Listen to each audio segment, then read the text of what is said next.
Broadcasting way too early from three separate Wi-Fi connections. It's PT Breakfast Club with Tony Maritato, Dave Kittle, and Jimmy McKay.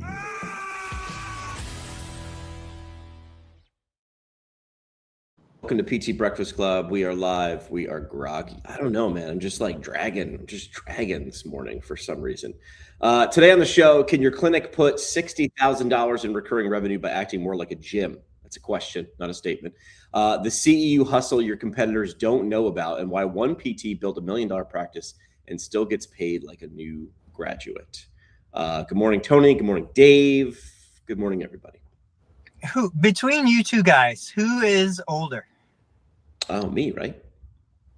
Are you? I believe James McKay is the elder statesman. I'm 40. I'm 39. I turned 46 a month ago. 2 months ago. Wow, I'm 50. We got like that. Good range. Yeah. All right, go ahead. Good range. All right. Well, you and I were talking. You were coming in hot this morning before I hit live, and I said, "Let's just go live." You got it good. So set up, and then we'll ask the audience and Dave and myself our question. Okay, so this is right in Dave's wheelhouse. I ask ChatGPT every Tuesday, Thursday morning while I'm, waiting for my kids to take them to school. I'm like, hey, it's today's day, the PT Breakfast Club. What are some hot topics? And then I start brainstorming.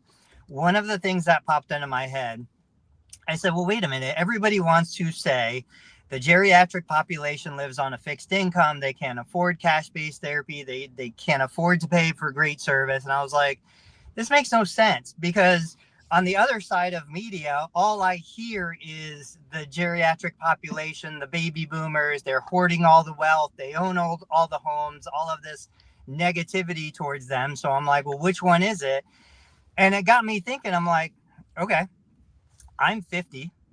I own a house. But even take me 10 years into the future, my house will be paid off.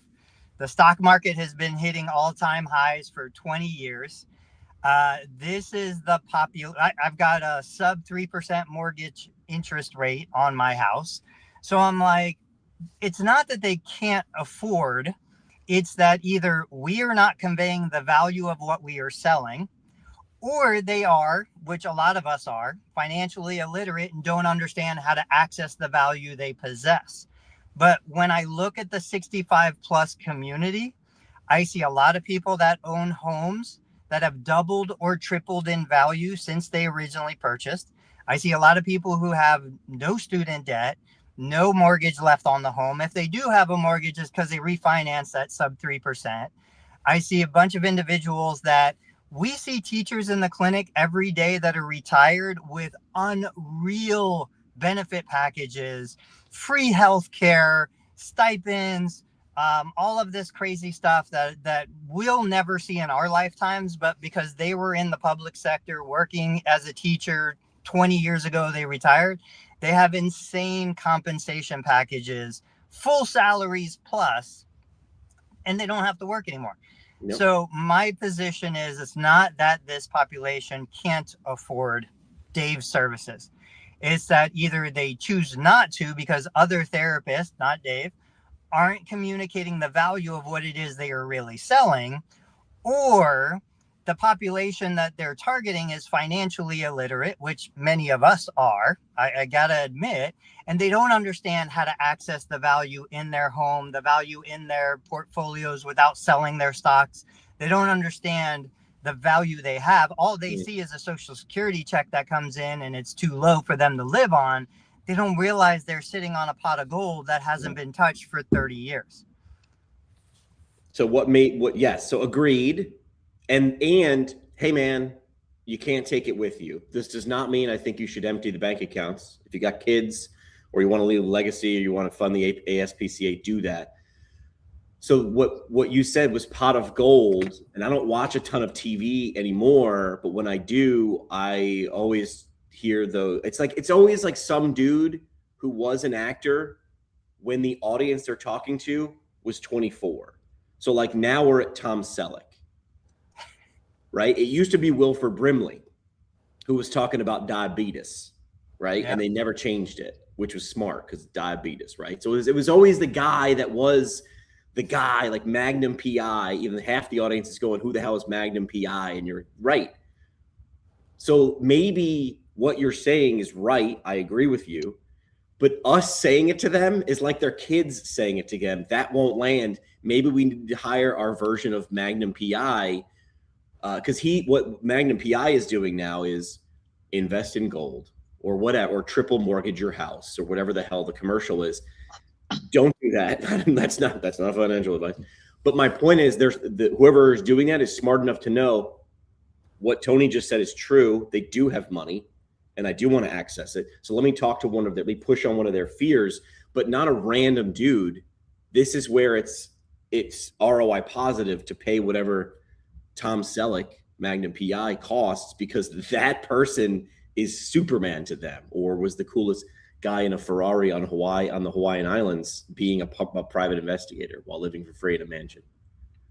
Dave? That always reminds me that what you just said. The way, because Tom Selleck, I think, is in these commercials now for the reverse mortgages. Have you guys seen whatever he's doing? I'm seeing him on TV going, oh, that's what he's now the guy. He's aged into that role. Just as a complete aside, it's insane that they wrap the reverse mortgage, and again, we talk about words and framing and wrapping.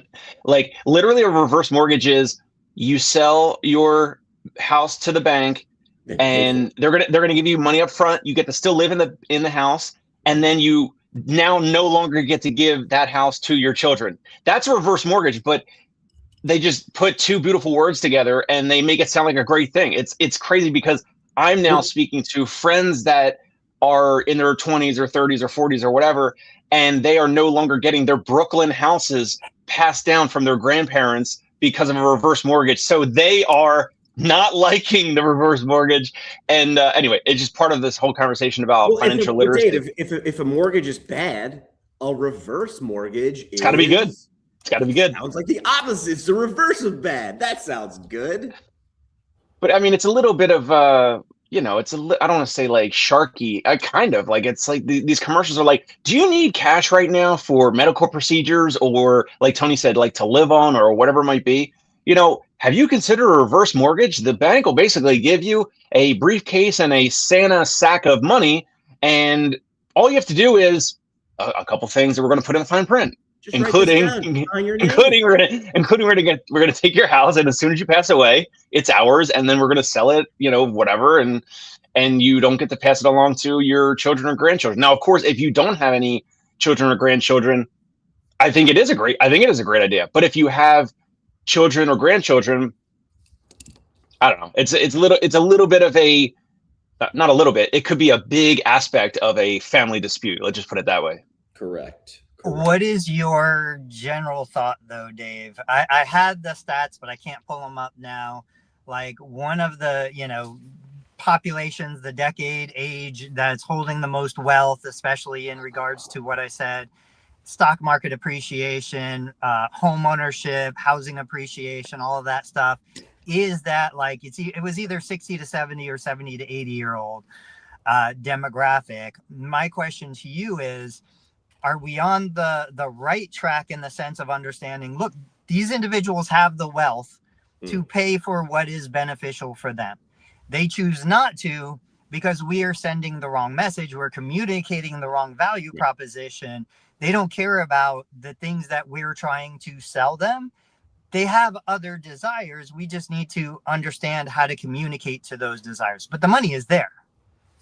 The money is absolutely there, and it's, for the most part, as Jimmy will say on any podcast, it's all about communication and messaging and the message. So yes, that's the thing. Historically, I know we've talked about this kind of intertwined a million different ways of, like, historically, physical therapy practices didn't have to care about the messaging, because it was like every practice took every insurance, and 10, 20 years ago, the insurances reverse adjusted for inflation, were paying better then. And so you got away with it. You put up a shingle, and people call and they walk by and they stop in, and the practice took every insurance under the sun. And you didn't have to do what we do now, which is have an organized sales process, do sales role play, I'm literally onboarding a new physical therapist right now. And yesterday we spent 3 hours talking about words, like literally what words to use and why it's important to say things like, what are your expectations today of your first visit? And like all of these things to make a different experience. Before, physical therapy practice could get away with it. Now we're at a point where we want to like maybe get out of the payer system, or we're complaining about payment and reimbursement and all that. And now the words and the messaging and the positioning is more important than it ever has been before. Yep. Real quick on that topic, we should do a full segment, not today, but in the future, on words and language and how we say it. I've got a patient right now who had some foot and ankle issues. She went to a large national chain, a shoe store.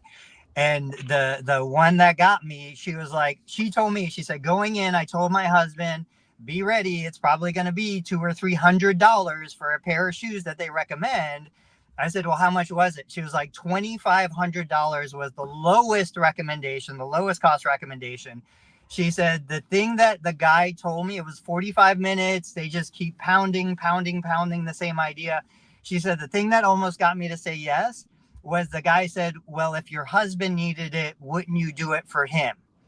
And Boom. She was like, oh, it pulled at my heartstrings. I was ready to say yes when he told me that.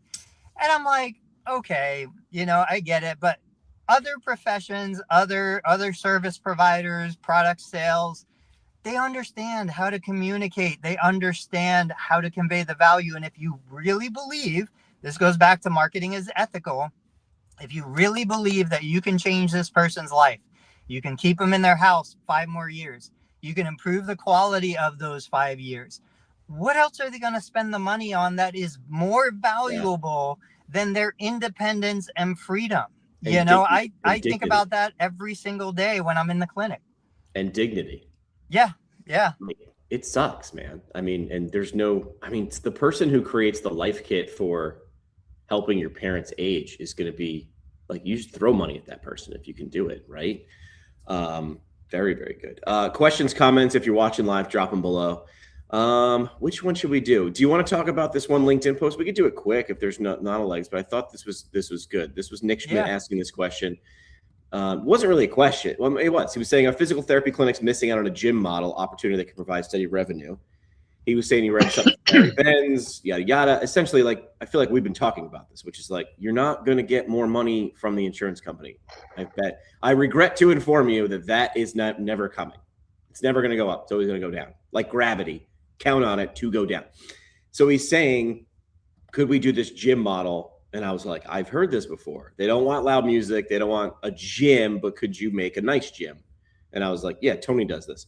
Here's where I was like, I don't think that feels right. If the clinic invests $200,000 in equipment and charges $75 a month, that's $90,000 per year in revenue. You get it's gonna take 2.5 years or whatever to make the money back, which is it's a lot of money. And I was like, yes, you could. I think less than $5,000 in a Facebook marketplace, right? I mean, because to get ramped up, and then you could always upgrade a little bit later.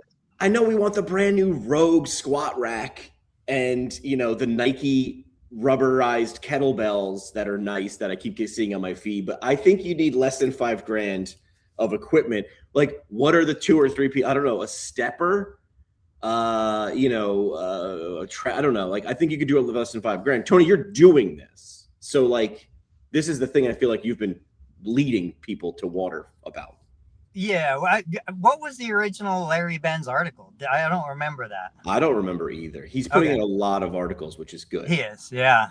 So my thing with kind of, my understanding, and you guys correct me if I'm wrong, Planet Fitness is like a $2 million investment.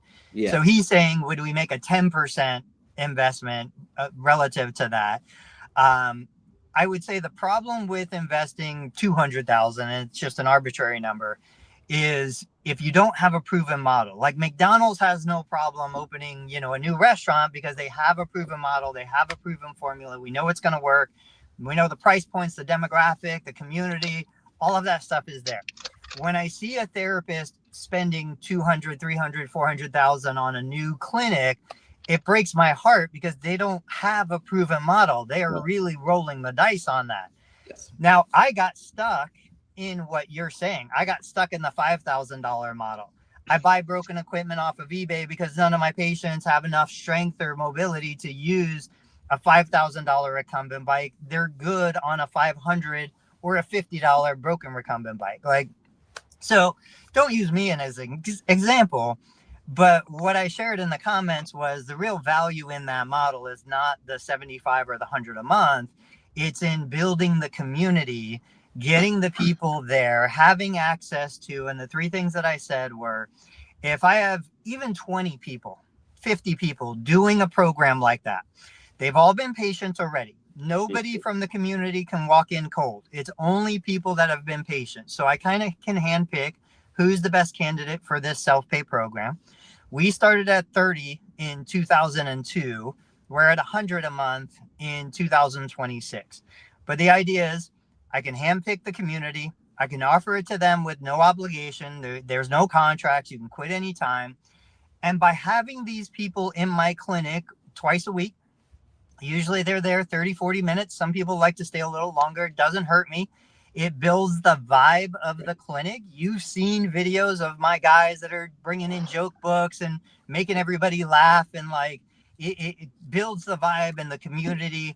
But then also, if I get a cancellation, I can reactivate one of those patients to fill that spot. I can use it as word of mouth marketing because they all have friends and families and communities. They have neighbors that are getting hip and knee replacements, rotator cuff repairs. They're telling them to go to tonal therapy. So I save the money on the marketing.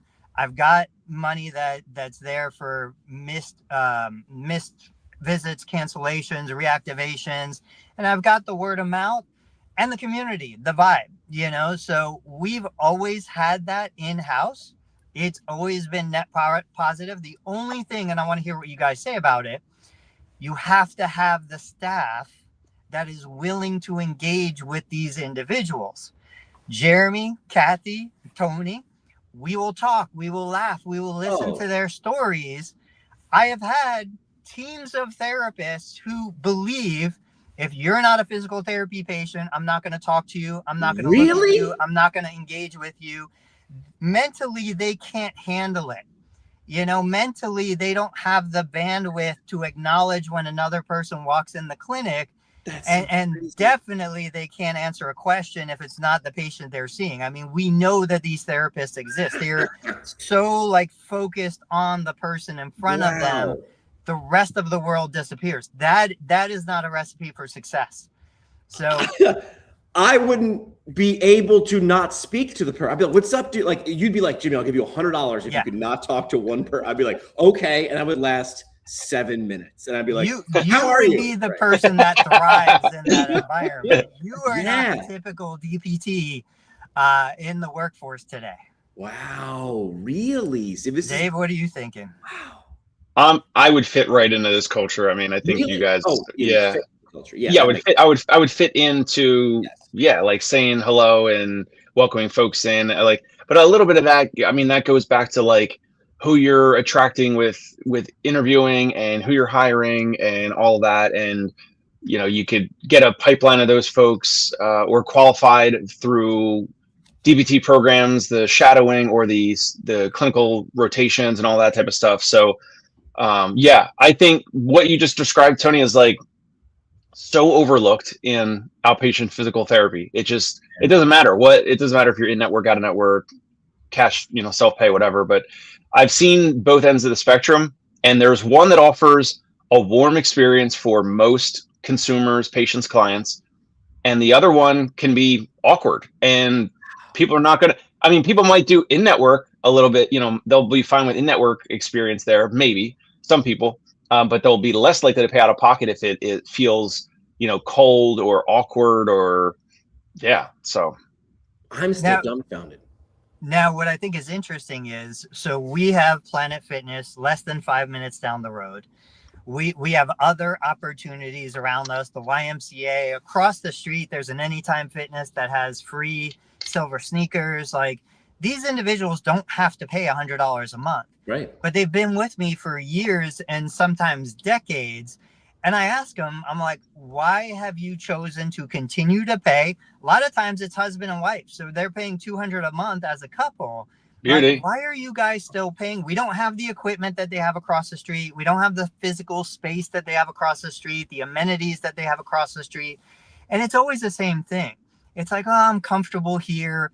I know what I'm doing. You have the equipment and I have access to you so that if I have a question in passing, without taking away from the existing patient who's on an insurance plan of care, I can ask, and I can listen to how you talk to the other. They've told me I can listen to how you talk to the other patients and answer their questions. And they just feel like they're part of the family, and they really are.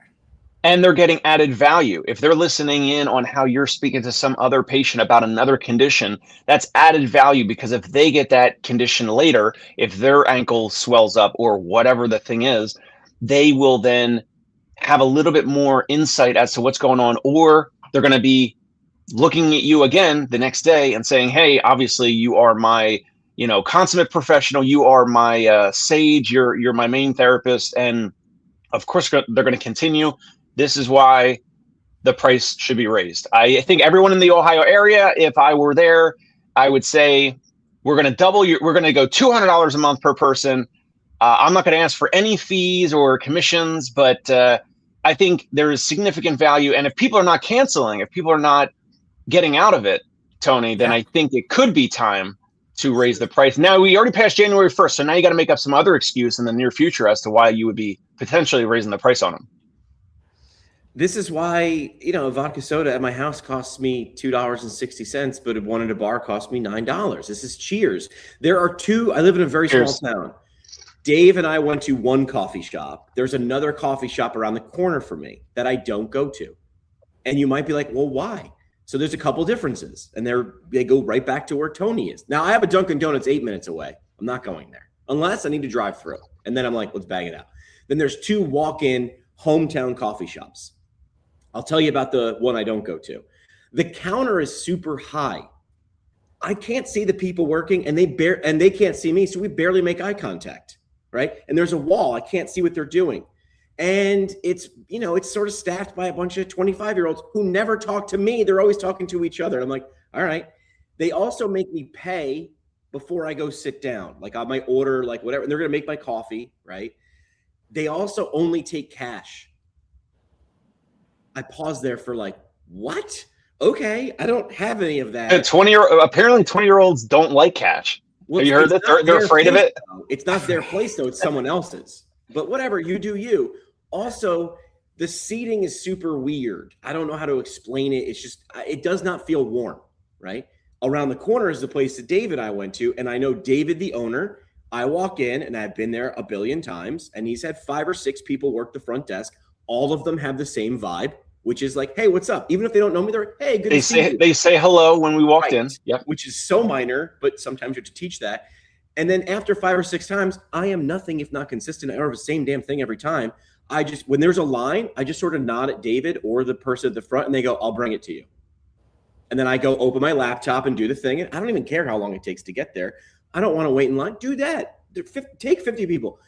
And they got it, and they bring it back, and they're like, pay when you're checking out. And I'm like, that is different. And the countertops are low, and there's no separation between church and state. You can see what's going on, and it's very open. They take a card, right? Like when my dad comes in, they're like, "Oh, we got ginger ale in the back." I'm like, "Right." My dad doesn't do that. He does ginger ale. Like, why do I go there? I could get ginger ale and coffee cheaper. This applies to your people. This is still. I know you're fancy, and you went and got a degree in this fancy thing. Still deliver the basic thing. You're still serving consumers, yeah. Humans with brains who pick How long has that place been around, and how long have you been going? I don't know. I'd have to look. I've been going for 5 since I moved back to this area, so 2020. See, I think the challenge in this is it's very easy for me to be like, this is what I do, and this is how you can do it. I've been around 25 years. I've been here since 2007. Now, was it like that in 2007 when I opened this location in this town for the first time? No. There was a decade of struggling and begging and send me people and I'll do anything it takes. And then slowly we started to build that history of people coming back like Jimmy, of knowing what this person wants and that person wants and knowing why this person is really here. Now, fast forward from 2007 to 2026, it's super easy for me to be like, yeah, 20, 30,000 in recurring revenue annually because people are willing to pay $100 and not go down the street to pay 15. But we got to acknowledge, like, it was a lot of hustle and a lot of struggle and a lot of frustration and thinking you're on the edge of closing down to get to this point. So I don't know. I don't know how you resolve that as a new practice starting today. Simple, not easy. Like, I've talked before. We'll talk inside baseball, right? Like, I've had large organizations sort of talk to me over beers and be like, we have a 9-person marketing staff. How come our podcast, what are we doing wrong? And I was like, okay, you have 14 people that need to approve every episode. So I use the gallon of gas analogy. If I had 2 gallons of gas, you have to keep making compromises. That's pouring a little bit, it's just a tablespoon of water in the gas, and then another tablespoon of water in the gas, and another tablespoon of water in the gas. I don't. I have gas, flame, fire. By the time you pour your gas on the fire, it's a little watered down. I don't know if it's catching fire at all. It's a cop-out. Also, I do 2 a week, every week for a decade, like Tony's saying. Do you want to be where I am? Great. Jump in your DeLorean, go back 10 years and do exactly what I did. But don't, because you can't do exactly what I did. Do your version of that.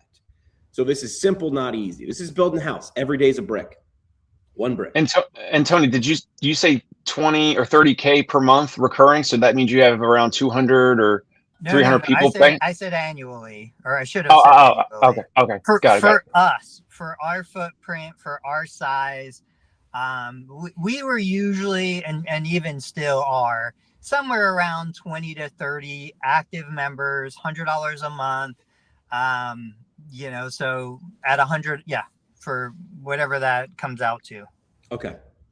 All right. Change topic real quick. Oh, yeah. we also are we on a slow advertisement day, Jimmy? We're not paying the bills today. No advertisers. Sorry. My apologies. No, I had a good one for this one. Sorry. This is brought to. There it is. Our advertising partners are going to get mad at us. Here we go. Yeah. It's brought to you by Jim Fogg. Yeah, Jim Fogg. Smells like eucalyptus, liability waivers, and just a hint of tiger balm. You spray this all around your clinic. It's not a gym, we swear.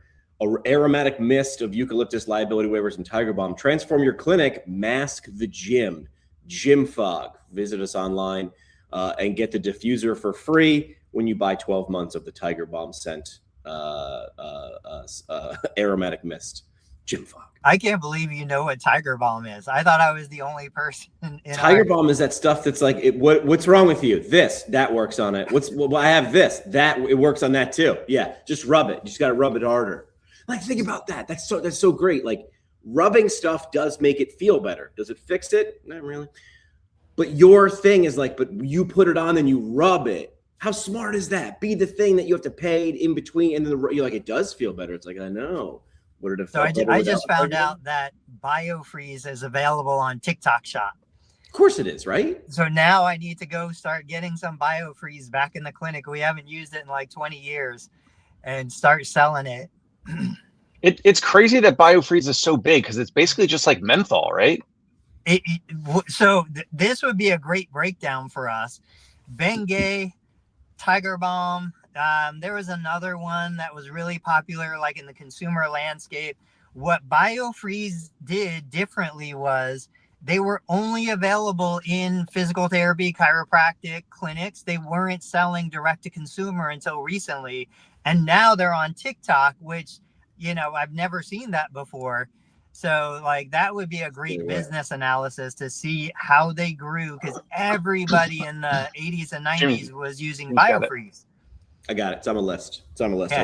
All right, we'll do that. I also have bad words in physical therapy. We're going to do an episode on words. And BioFreeze, Tiger Balm versus Bengay. I can already see the thumbnail. Now I'm starting to think like Tony told me to think 2 years ago. I was like, think of the thumbnail, but like bang, bang, bang. Yeah. All right, quick idea. I sort of pitched this to you. This is for people in the profession who have CEU courses. And I'm going to steal this strategy from not myself, but the company that I used to work with in radio.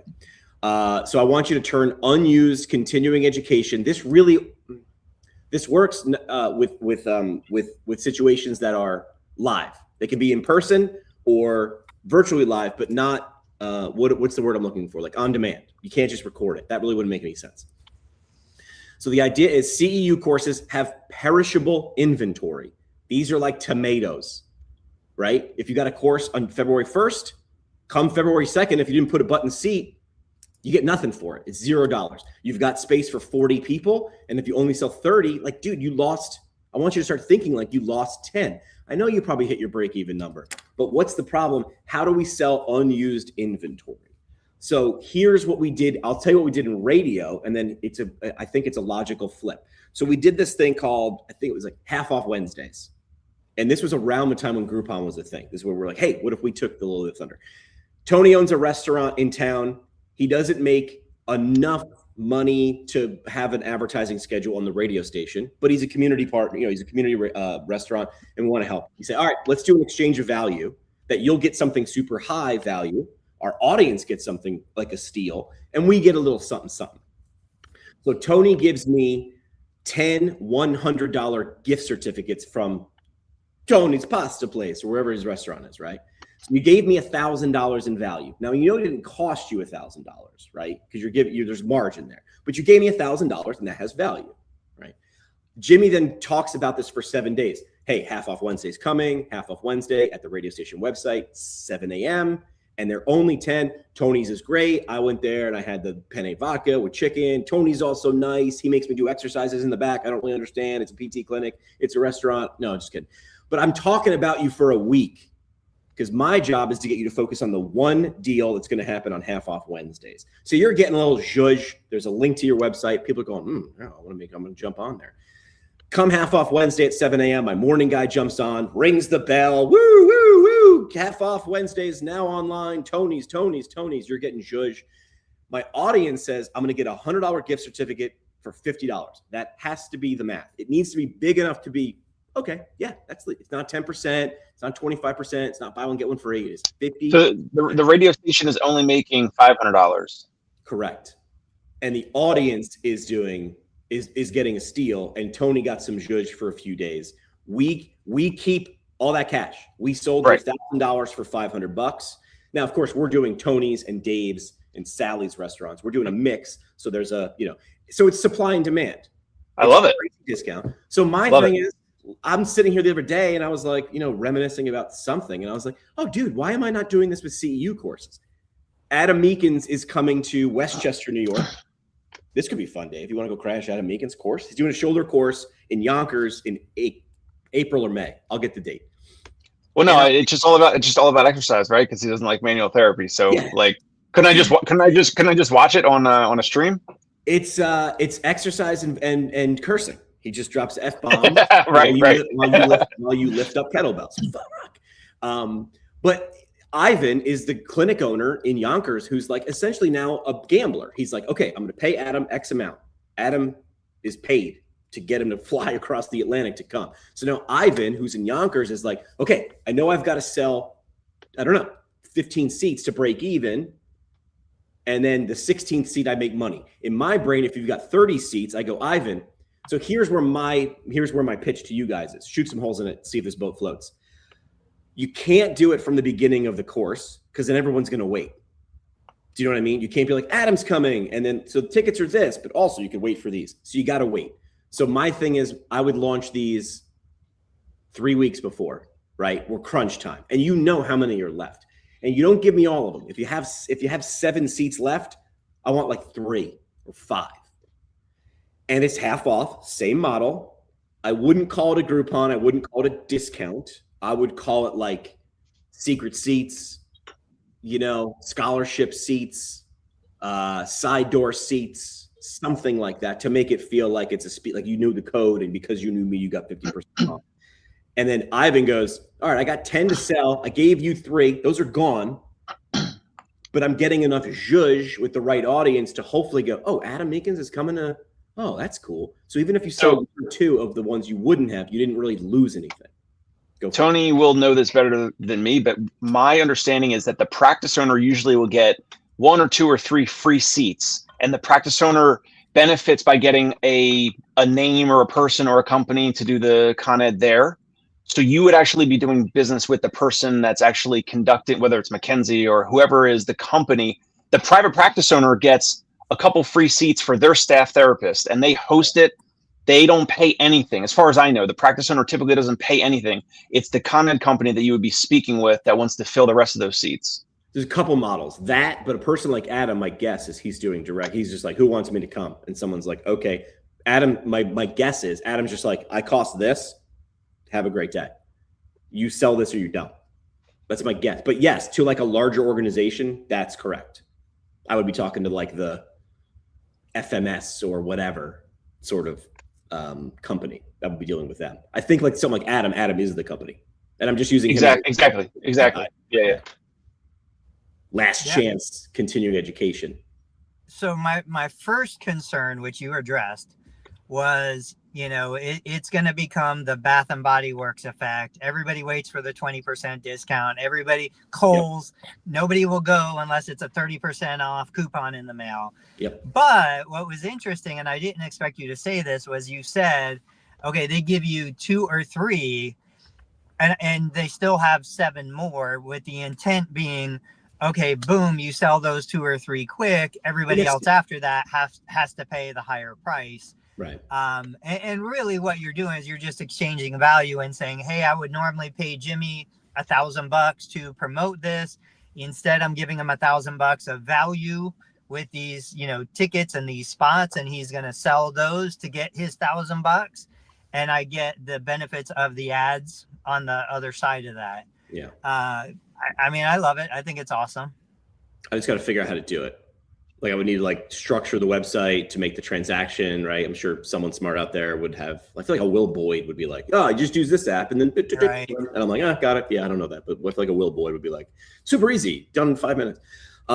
We did that. We did that for not just restaurants. We did that a lot. We started aiming it because what this did in radio, our sales reps were like, there's a certain revenue of business that when we go below, it doesn't make any sense for them to buy ads. Like we, in good conscience, can't really, it's not the juice ain't gonna be worth the squeeze. And so we offered this sort of like exchange of value and said, all right, now we're in this together. We have inventory too. People like radio doesn't have inventory. Yes, we said 12 minutes an hour when we only have 8 minutes an hour sold. What are we doing with that other 4 minutes? You know what I started doing? I started running fake commercials. Fake funny commercials. I would go into a booth with my production director, Tom, who was insanely creative with sound.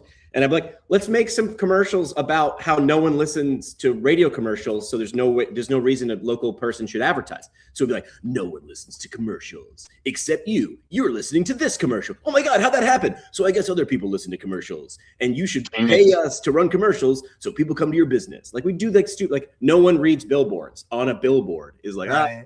So we'd run those things because I was like, if we've got it unused, use it for something that will generate attention or business 3 months from now. All right, I'll work on the names. I'll beta test this. I know Rebecca Griffith mentioned she does this. She does PT and the ED. I'll start with people like that. Should I start with people, individuals, or should I go with a big company first? Or is it? I think you got to do the individual. You got to, right. Yeah, because I mean they're going to have more flexibility. Yeah. I think you're right. Jimmy, are you still doing Getmo? Are you get the message out? Yeah. So this would be a spoke on that, or respectfully, are you chasing?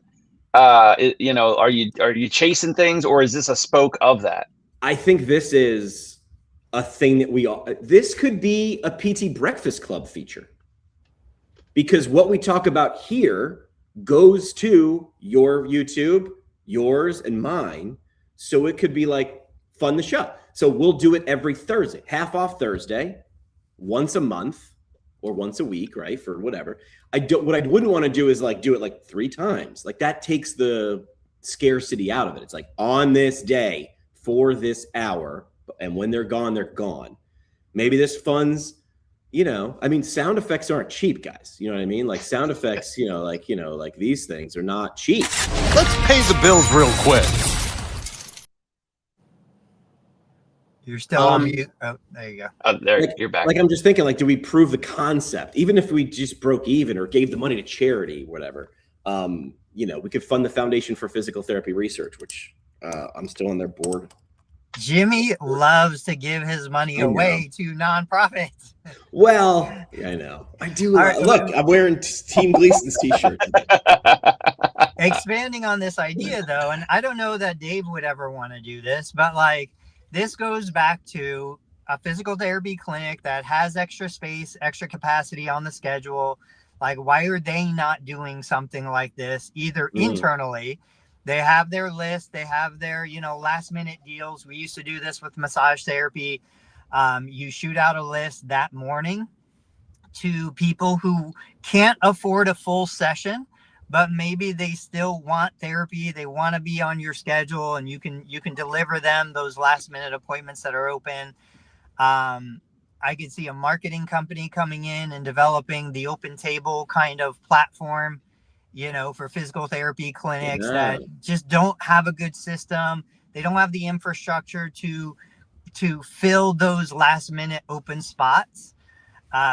Again, we used our wellness program, our non-covered maintenance, our memberships, because if I had 2 or 3 people in the clinic, I could pop them into a reactivation campaign and get them to fill an open spot.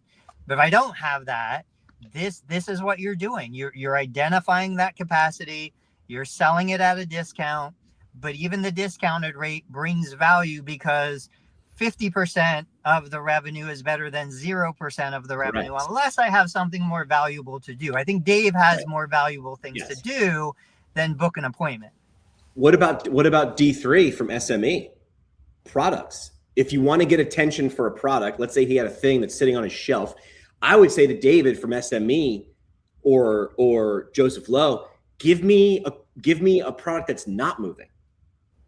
That's the thing that's rotting, right? It's been sitting on my shelf.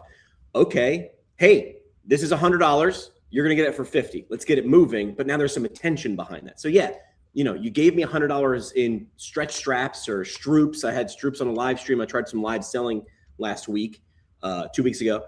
And that was good. That was good, by the way. I didn't see that at all. Let's talk about it in a second. Finish. Good, Jimmy. Finish what you're saying. You could do this for tangible products too, which is to say, like, hey, I've got 5 Hyperice, massage guns. They're normally $300, $150. Got to move now though. Just the attention alone, people going, oh, hey, did you see this? And you can sort of track some of that online traffic. Although the funny part is you wouldn't want a lot of people to know, because then they'd be out competing you. So you'd be like, oh, I don't know anything about this. What are you talking about? I'm going to get this thing. Yeah. Oh, so the live selling. Oh, Dave, I'm listening. He's like, D3 in the house. So let me break this down real quick with the Stroops, right? So I'm in the car ride going home from JFK Airport back home to Brooklyn, and Jimmy's got a live video playing, and it was different. It was unique, right? So I click into it, and Jimmy knows this. He's not going to get offended. The audio was horrible. The guy obviously didn't have like proper mics or whatever, but they're in like a almost like a CrossFit-y type of fitness forward gym, whatever. And I see these like orange bands. There's no title on the video. I have no idea where he is. I have no idea who this guy is. There was a woman and a guy. But here's the thing. I texted Jimmy, or no, I commented. Did I comment and say, what did I comment? I said, who is this? Where is this? What am I watching? But I didn't swipe out of the video. So it was so raw and so different or unique or genuine or whatever. I wanted to give Jimmy feedback on it now, but I think you kind of understood it then, which is basically like, even though the audio was horrible and I had no idea what state this was and where we are, who this guy is, what are we talking about? I was watching, I was engaged, and more of that will probably also be engaging. I, on purpose, prepared very little, and I told Sean very little. I was like, give me one product, and the product we were talking about was the rack. And I said, we're not selling this. We are explaining who shouldn't buy it, what's wrong if you do, but like it was the anti-sell sell. And I, on purpose, did not make any, flashy intros or anything on the screen. All I did was bring a notebook and said, what would I improve? What would I take away, or what I would add? And right off the bat, sound. So he already bought mics. He already bought the same Rode mic. I was like, buy this. Boop, sound's gone for $89. And then I said, we need a camera or a laptop, a camera fixed, like a wide shot, and then we need someone else besides you. And he had a fitness instructor as like our, hey, QVC. I'm like, you need a third person who's just camera. You can't both be worrying about that. And then like we have on the screen right now, the Breakfast Club, this thing up here, the business of healthcare served over breakfast, that in his orange, what it is, super quick frame. So someone like Dave goes, hey, what is like, this is weird. Why do I like this? But now I want to take one step closer. What is this? So that would solve that. But if I had thought about it, I didn't want to solve the problem. I wanted to live solve the problem. Because I was like, Sean, an hour, even if we get nothing, we've learned 5 things, and we learned more than 5 things. Then at the end, here's why I know it was successful. An hour later, he sent me like 6 different texts. Could we do this? Could we do? I was like, now I've got the ball rolling. So he makes and he ideates, designs, makes all that stuff he has a fantasy factory in Utah. He has a mechanical background, mechanical design, engineering. I don't even know. He's a mad scientist, but he decided to put his mad science towards exercise stuff. And he was also an athlete. And now he's been doing this for 20 years. He just designs all this stuff. He sees what's in like Dick's or whatever. And he goes, yeah, I can do it better. And then he goes, does it. That's the difference between Sean and us. It was like, they should do this. And he's like, okay. And then he takes out the welding helmet and doing whatever. So live selling, I saw another stat, made me think of you guys. It was how many trillions of dollars it's going to be worth in the next 2 to 3 years. It's a lot. My cousin's a corrections officer, dad of 3. And his sister came over the other day, and I'm like, she's walking around with a phone, and it sounds like a live stream. I go, what is that? She goes, oh, it's my brother. What's he doing? Selling baseball and football cards on Whatnot. And I'm like, you're kidding me. We were just talking about this. She goes, no, he makes a couple $100 a month doing whatever, like an hour. And it's a cool, and the kids love it. The kids are helping him. The kids are like, oh, this one next. The whole live stream is just like a stand that he puts the cards on and then talks about it for 10 minutes until the bid runs out. And then ching, it's sold. And he goes, all right, next card. Oh, this is the Derek Jeter 80s, 96 card. And ching, sold. I'm like, wow. So this is definitely a thing. How we use it, I don't know yet. But I did get on that. I was on that live stream. I think I was on Facebook. Yeah, I was listening to you guys. I saw the girl demonstrating a couple things, but I was in the middle of patients and couldn't really understand. I had no idea what you guys were trying to do, but now I get it. Yep, and we'll reframe that. I think somebody had originally suggested, well, just record it, just do it live, but don't share it. I was like, no, it needs to have real adrenaline. You need to, that'll burn the memory into your brain. If it's safe, it doesn't work. I don't know why. Someone who knows brains better than me would know why. Real is how you learn, and fake is for some reason not how we learn. All right. So we got 12 minutes left. This is a quick one. I call it the value trap. I put up a trick question on LinkedIn, and I think I sent it to you guys, which is like, which is heavier, a pound of feathers or a pound of nails? I asked, which is more valuable and I was specific, which has more value to a patient, a 60-minute session or a 30-minute session? And 70+% of my audience that answered, which are mostly physical therapists or people in healthcare, said, which one do you think they guessed? 60 or 30 is more, I guess. Yeah. To the patient. And I was like, did you answer for the patient or because you could build more units in 60 than you can with 30? Nah, I see where your bias is showing. Because I would say, if I changed PT session to oil change, which would you rather get? Well, I'd rather sit there for an hour and get my oil changed. When the answer is clearly, is it the same level of service? And if the answer is yes, then the answer is 30 minutes and not 60 minutes. So everybody's bias was on full display. So it's a great question that you knew would get engagement, and people just can't help themselves. I don't think I saw it and I didn't answer it, but I have some. I smell the you being a shark in the water as a trap. So I don't like this. Well, because there's not enough for me. There's not enough context, right? So you could have an hour physical therapy visit at a place where the therapist is treating 5 patients at the same time, right? But then their head's spinning and the aide or the tech is doing exercise with the patient, whatever. or you could have a catch practice that's one-on-one for 30 minutes. So that's why it depends on how many other patients are being treated at the same time and all that. Do you want to hang out with your accountant for 2 hours or 15 minutes?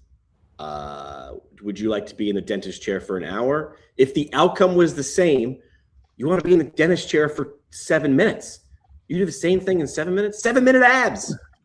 7-minute abs, not 8-minute abs. 7-minute abs is more valuable. So how do we change? And so my task to you in the next 11 minutes, explain to me how we change an entire profession's culture to think in outcomes and not time. I'm seeing it. I'm seeing it right now. I shared a comment the other day. Somebody, I don't remember who exactly, talked about shorter sessions. Is there, clinical evidence? Is this what's best? Put reimbursement on the table. I have seen more like pro shorter sessions in the last 3 months than I've seen in the last 23 years. Great.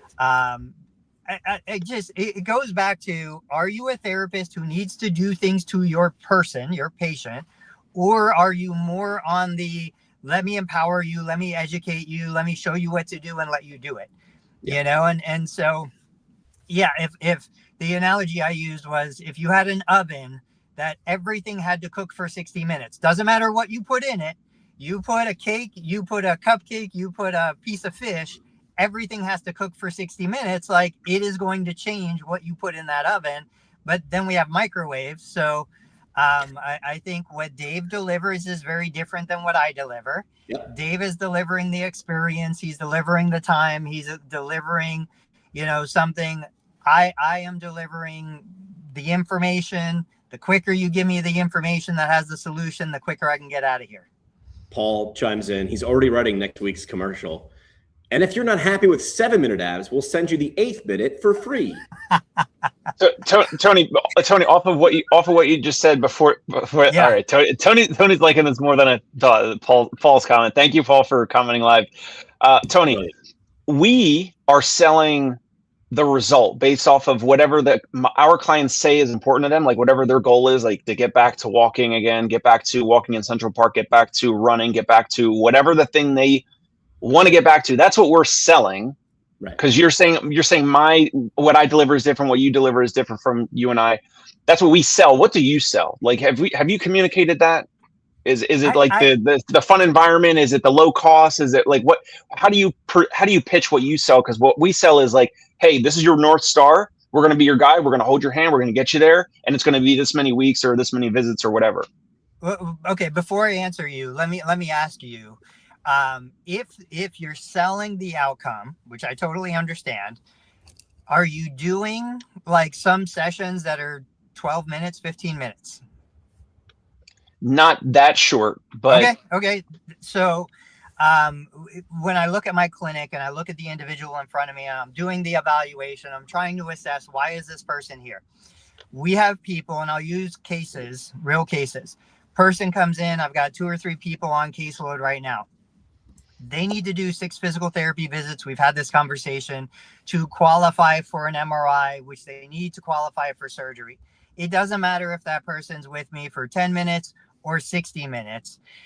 Those people, the outcome they are seeking is the MRI for the surgery. Layer on top of that, if they have United Healthcare, which has a capitated day rate, they pay me the same for a single unit or 4 units. It doesn't make a difference. I'm probably going to spend 10 dedicated minutes with that individual. They might spend more time in the clinic, but the idea is I understand why they're here. The outcome is the MRI and the surgery. It's not to try and get better utilizing physical therapy. I will give them the best 10 minutes I can give them, but 10 minutes satisfies the goal. And many times they are happy to leave at the end of 10 to 15 minutes. So in that case, I'm giving them what they want. Somebody else who has no socialization, we have another patient, the spouse passed away, the second pet passed away, they're left with themselves and 1 pet. They went and watched the Pittsburgh game at the 24-hour Anytime Fitness across the street because they don't get that cable channel at home. That person is coming for socialization. They're staying 40 minutes, an hour. They're paying the $100 a month. They're like, so I would say I'm giving the outcome. I'm selling the outcome just like you. It's just I'm recognizing the way to deliver the outcome in different ways. Yeah. Paul's saying sell the journey, not the destination. It works for Tony's practice and Dave's practice. I will say before I let Dave go, there is a caveat too, right? Which is neuro PT. Like I'm understanding there where repetition might be better. So that's different. Don't come at me, neuro PTs. I love you. I'm pretty sure that I disagree with what Paul just said. Okay. I don't want to sell the journey. I just said I am selling the destination. I am selling the thing that they said. The client said, this is really important for me to get back to, which is getting back to museums, theater, traveling, golf, whatever the thing is. The journey, it needs to be pleasant and fun and all that. But the journey in what we do, the journey is work. It's effort. It's showing up for visits. It's doing some of your home exercise program. That's effort. And if I sell the effort, it's like, oh, that's like a lot of work. And I'm not sure if that's going to be worth $350 out of pocket per visit, or maybe even going through insurance or whatever. So maybe Paul is, I'm not understanding what he means by that, but like, we are selling the destination. We're going to get someone back to whatever they want to do. And and Alex Hormozy talks about this. He says, sell Maui. You don't sell the plane flight. You don't sell that you got to pack a big suitcase and you got to drive to the airport in traffic, and then you're sitting next to someone who's coughing or they have COVID or whatever. That's the journey. Like that's the trip. You want to sell the destination, which is like the end result, in my opinion. Yep. Yeah. My point was value. Go ahead. I was just going to say, and so I think, and on some level, Dave, though, your people have to be buying and wanting both. You know, like Paul and I kind of are saying the same thing in the idea that, yeah, I could tell somebody you're going to be able to hike and climb mountains. Awesome. But it's going to take a decade of hard work in the gym, right? Like if they don't embrace and love and appreciate the hard work in the gym, they're not going to want the destination with the vehicle to get them there.